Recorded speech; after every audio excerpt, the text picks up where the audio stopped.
దేశంలో ఎప్పటినుంచో పరిశీలనలో ఉన్నటువంటి 2 అంశాలు అమలు దిశగా కేంద్రంలో ప్రధానమంత్రి నరేంద్ర మోదీ సర్కారు సిద్ధపడిందని చెప్పాలి. అందులో ఒకటి జమిలీ ఎన్నికలైతే రెండోది పార్లమెంటు నియోజకవర్గాల పునర్విభజన.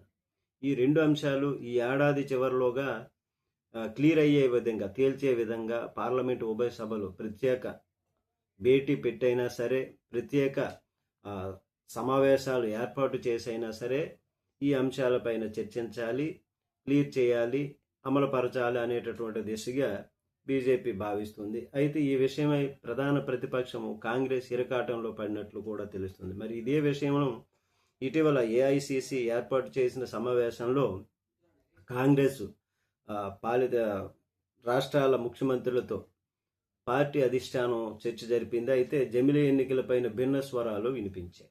పార్లమెంటు నియోజకవర్గాల పునర్విభజనను గుడ్డిగా సమర్థించలేమని కూడా తీర్మానించారు వాళ్ళు. జనాభా ఆధారంగా నియోజకవర్గాల పునర్విభజన జరగాల్సి ఉంది. అయితే ఈలోగా జనాభా లెక్కింపు కూడా పూర్తి చేయాలా లేదా, గతంలో మాదిరిగా నిష్పత్తి శాతంతో నియోజకవర్గాలను ఏర్పాటు చేయాలనే అంశంపైన ప్రతిపాదనలు కూడా ఉన్నాయి.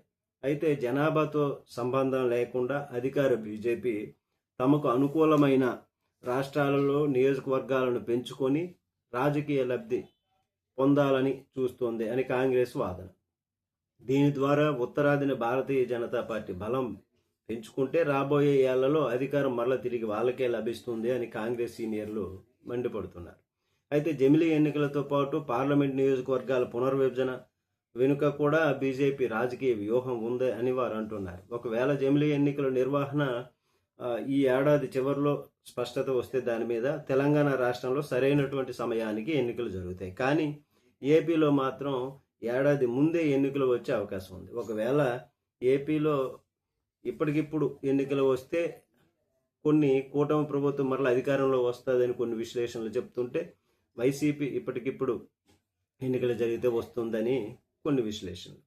మరి ఈ విధంగా ఉన్నటువంటిది మరి జమిలీ ఎన్నికలు జరిగితే మరోసారి వైసీపీకి పరీక్ష అనేటటువంటి విధంగా ఉంటున్నది.